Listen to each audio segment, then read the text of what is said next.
Assalamualaikum warahmatullahi wabarakatuh. Hai semuanya, kembali lagi dengan aku Masinda Naharkanaya, NIM B022043. Pengertian sastra dan karya sastra bentuk novel. Kata sastra berasal dari bahasa Sanskerta, yaitu kata sas dalam kata kerja turunan berarti mengarahkan, mengajarkan, memberi petunjuk atau instruksi. Akhirantra biasanya menunjukkan alat sarana, maka dari itu sastra dapat berarti alat untuk mengajar, buku petunjuk, buku instruksi atau pengajaran. Dunia kesusastraan secara garis besar mengenal 3 teks sastra, yaitu naratif atau prosa, teks monolog atau puisi, dan teks dialog atau drama. Salah satu dari ragam prosa adalah novel. Jadi, karya tulis berupa novel termasuk salah satu dari karya sastra berupa teks yang berisi tentang cerita. Novel yang merupakan bagian dari karya sastra yang melukiskan berbagai macam kehidupan sosial, politik, ekonomi, dan budaya masyarakat. Tentunya harus ada bentuk apresiasi dari penikmat dan masyarakat sastra terhadap karya sastra yang telah dihasilkan oleh sastrawan.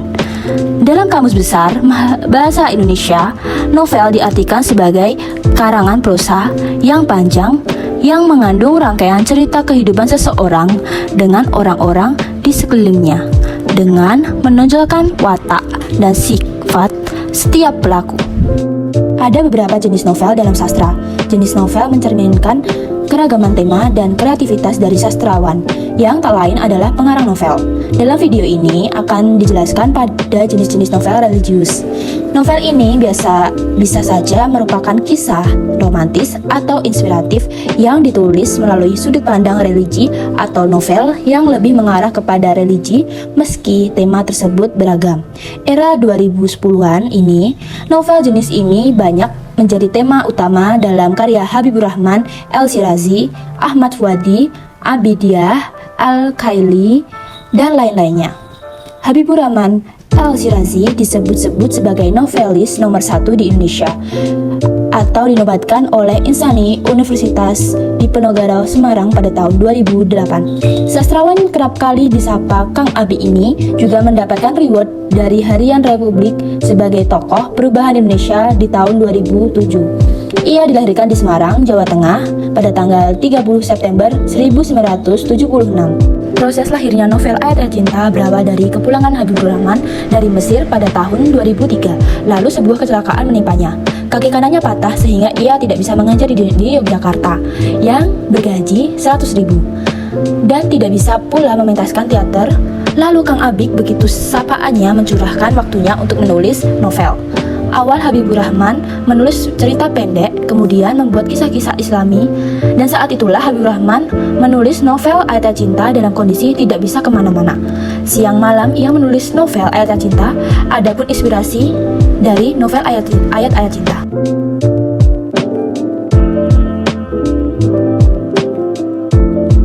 Di video kali ini, saya akan menjelaskan tentang novel religius romantis yang berjudul Ayat-Ayat Cinta, karya Habibur Rahman El-Shirazi.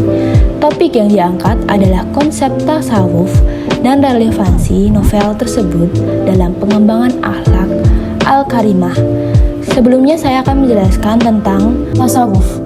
Tasawuf atau sufisme adalah satu cabang keilmuan dalam Islam, atau secara keilmuan ia adalah hasil kebudayaan Islam yang lahir setelah wafat Rasulullah SAW. Kata ini belum dikenal ketika beliau masih hidup, yang ada hanya sebutan sahabat. Bagi orang Islam yang hidup pada masa Nabi dan sesudah itu generasi Islam disebut tabi'in. Tasawuf merupakan suatu ilmu pengetahuan, dan sebagai ilmu pengetahuan tasawuf atau sufisme mempelajari cara dan jalan bagaimana seorang Islam dapat berada sedekat mungkin dengan Allah SWT. Secara etimologi, kata tasawuf berasal dari bahasa Arab tasawafa, ya tasawafafu, tasawufun. Beberapa ulama berbeda pendapat dari mana asal-usulnya. Harun Nasution menyebut 5 istilah yang berkenan dengan tasawuf, yaitu dari kata al-sufwah, atau serambi Masjid Nabawi yang ditempati oleh sebagian sahabat Rasulullah. Safa atau jernih, saf atau barisan, sopos dalam bahasa Yunani yaitu hikmah, dan suf atau bulu domba. Pemikiran masing-masing pihak tersebut dilatar belakangi oleh fenomena yang ada pada diri para sufi. Sedangkan secara menurut terminologi terdapat pendapat dari beberapa ahli tasawuf. Antara lainnya menurut Abu Bakar Ash-Shibli, menurut Abu Hafs Al-Haddad, menurut Muhammad Ali Al-Hasab. Di dalam novel Ayat Cinta ini, Habibur Rahman El-Shirazi berusaha memberitahu halayak bahwa dalam dunia yang sudah mapan di bidang ilmu pengetahuan dan teknologi atau disebut iptek dapat menyebabkan terjadinya jarak antara individu masyarakat. Proyek modernisme yang menekankan individualitas dan rasionalitas empirisme diakui telah memacu perkembangan masyarakat dalam berbagai bidang kehidupan. Namun pada akhirnya, individualitas yang beralih menjadi individualisme mengabaikan solidaritas kemanusiaan dalam waktu yang sama bersikap destruktif, eksploitatif terhadap alam lingkungan. Dua senada halnya dengan tasawuf yang berupaya membentuk perilaku yang baik atau disebut akhlak al-karimah. Novel-novel Ayat Cinta ini berisi tentang nilai-nilai religius, membangun jiwa yang mengarah pada pembentukan akhlak. Novel ini mampu menggugah jiwa, memberikan nafas baru untuk ruhani yang merindu nur ilahi. Novel ini bukan novel yang tanpa pesan, melainkan novel yang berisi pengajaran agama yang sangat kental dan pesan yang sangat mendalam. Nilai-nilai tasawuf yang terdapat dalam novel Ayat Cinta antara lain 1. Zikir, 2. Sabar, 3. Zuhud, 4. Musahabah dan Murohabah, yang kelima huduri. Yang pertama, zikir. Salah satu ajaran tasawuf untuk berada sedekat mungkin kepada Allah SWT adalah dengan cara memperbanyak zikir. Zikir artinya ingat, baik secara lisan maupun batin atau hati. Zikir lisan diharapkan bisa menuntun zikir hati. Apabila seseorang dapat melaksanakan zikir hati, maka dapat pula melakukan sikap zikir. Artinya, setiap saat selalu ingat kepada Allah SWT. Kemudian yang terakhir, zikir perbuatan atau hafal, artinya zikir yang dilakukan tidak hanya secara pasif, tetapi zikir aktif, yakni diwujudkan dalam perbuatan sehari-hari seperti menyantunkan kaum duafa atau lemah, membantu perbaikan jalan umum, perbaikan tempat ibadah, dan sebagainya. Tiga hal tersebut diungkapkan oleh Habibur Rahman dalam novelnya pada halaman 13, 38, dan 49 sebagai berikut ini.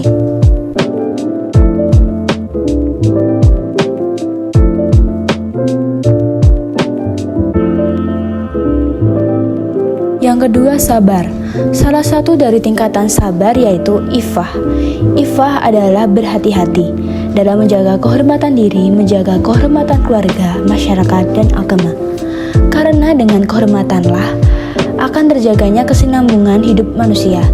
Inilah ifah yang intinya ialah kesabaran insan dalam menghadapi kemungkaran yang hendak menimpa dirinya atau keluarga, masyarakat, dan agamanya, yang menyebabkan ia jatuh ke lembah kehinaan. Yang selanjutnya ada 10 hal tersebut diungkapkan oleh Habibur Rahman dalam penggalan kalimatnya di bawah ini pada halaman 33 di novel tersebut. Berikut ini.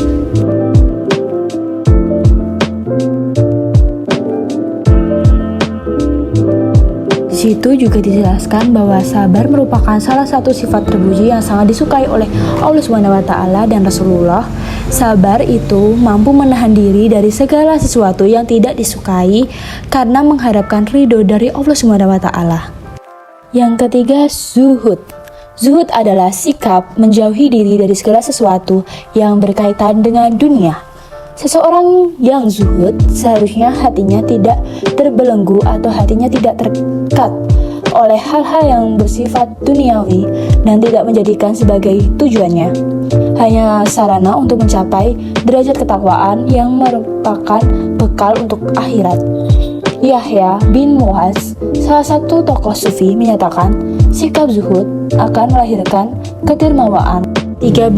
Habibur Rahman dalam novelnya membahas mengenai nilai-nilai zuhud pada halaman 276 seperti di bawah ini.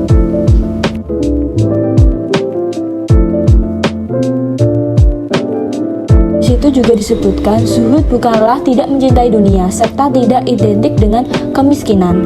Sesungguhnya seseorang dianggap zuhud jika ia kaya raya tetapi tidak merasa mencintai dan memiliki kekayaannya. Hatinya senantiasa mengingat Allah SWT dan tidak pernah condong pada harta, serta selalu mendermawakan sebagian harta yang dimilikinya. Yang keempat yaitu muhasabah dan murohabah. Dengan keyakinan bahwa Allah SWT selalu melihat segala gerak-gerik tingkah laku manusia, maka timbullah semacam keinginan untuk selalu berbuat dalam tatanan norma-norma agama dan senantiasa mengevaluasi diri. Hal ini dapat menjadi barometer dalam segala aktivitas yang dilakukan. Hal tersebut Habibur Rahmat ungkapkan dalam penggalan kalimat novel Ayat-Ayat Cinta pada halaman 347 berikut di bawah ini.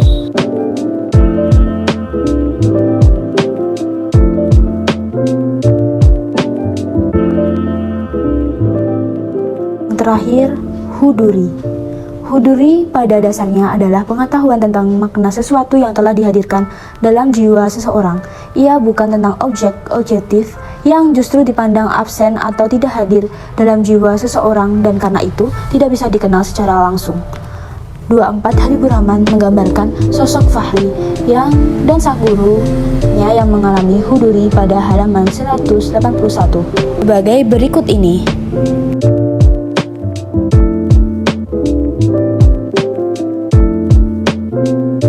Perhatikan berbagai uraian tersebut dapat dipahami bahwa tasawuf pada hakikat adalah akhlak.